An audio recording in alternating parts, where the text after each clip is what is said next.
నమస్కారం.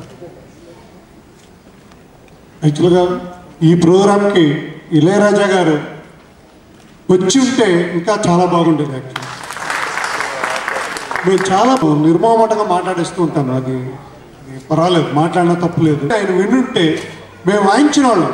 నేను రాజా గారు మొదటి చిత్రం నుంచి ఆయన 100వ చిత్రం వరకు నేను వాయించాను. ఆయన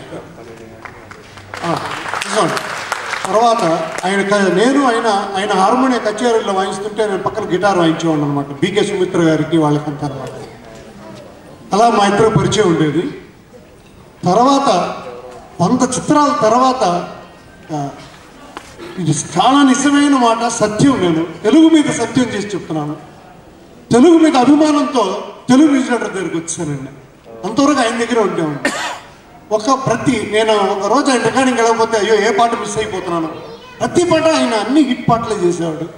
ఇక నెక్స్ట్ చక్రవర్తి గారు, సత్యం గారు, రమేష్ నాయుడు గారు, వీళ్ళు మన రాగానే ఇంకా తెలుగు సాంగ్స్ వాయించాలనేసి ఆయన దగ్గరికి వచ్చాను. నేను ఇప్పటికీ మెడ్రాస్లో ఎక్కువ ఉంటూ ఉంటాను. మధుబాబు పాపం ఈ ప్రోగ్రామ్ చేస్తున్నప్పుడు కనీసం ఆయన ఎలాగా రాదు. ఈవెన్ మెడ్రాస్లో కూడా చాలా ప్రోగ్రామ్స్కి వెళ్ళరండి. వాళ్ళ అబ్బాయి ప్రోగ్రామ్ చేస్తే కూడా ఆయన వెళ్ళడు. అలాంటిది నా ప్రోగ్రాం రాకపోయినా పర్వాలేదు, వారి ఆశీర్వాదం తీసుకోవాలి. నేను ఆయనకు అక్కడ ఒక సాలువు కప్పి ఇన్విటేషన్ ఆయన పాదాల ముందు పెట్టి ఈ ప్రోగ్రాం చేద్దాం అనుకున్నాడు.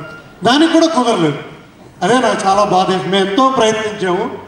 అదేలాగా ఈ పురుషోత్తం గారు ఆయన మొదటి చిత్రం నుంచి ఇవాల్టి వరకు ఈ పానో సినిమా వచ్చింది, ఇప్పుడు కొత్త సినిమాలు వచ్చింది, ఇవాల్టి వరకు ఆయన కండక్టింగ్ అండ్ డ్రమ్స్ అరేంజ్మెంట్స్ మొత్తం ఆయనే చేస్తారు.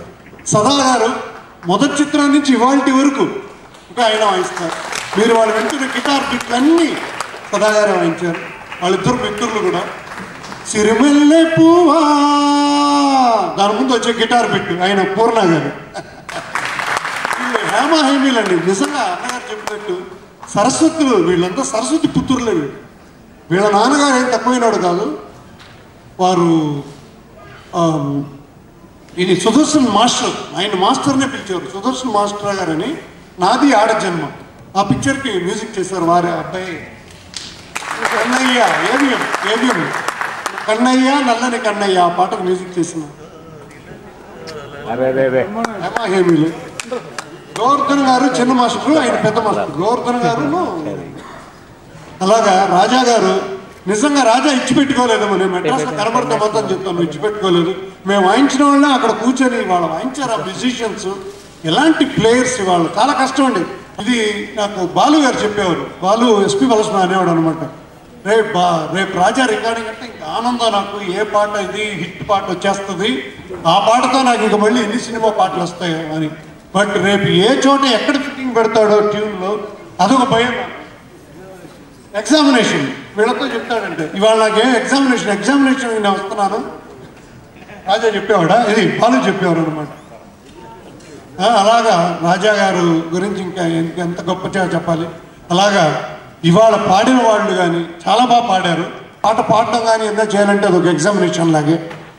ఇవాళ మధుబాబు నేను ఎలా మెచ్చుకుంటున్నానంటే, మెచ్చుకోక తప్పదు. ప్రతి వాళ్ళు రాజా గారు రాలేదు, లేకపోతే ఎవరో గాయకులు రాలేదు. ఇళయరాజా గారి దగ్గర పాడిన గాయకులను పిలవకుండా వాయించిన వాళ్ళని పిలిపించాడు చూడండి, అది చాలా గొప్పది. అతని సంకల్పం చాలా గొప్ప విషయం. వీళ్ళు ముగ్గురు కూడా వాళ్ళు ఒప్పుకొని రావటం నాకు చాలా ఆనందంగా ఉంది.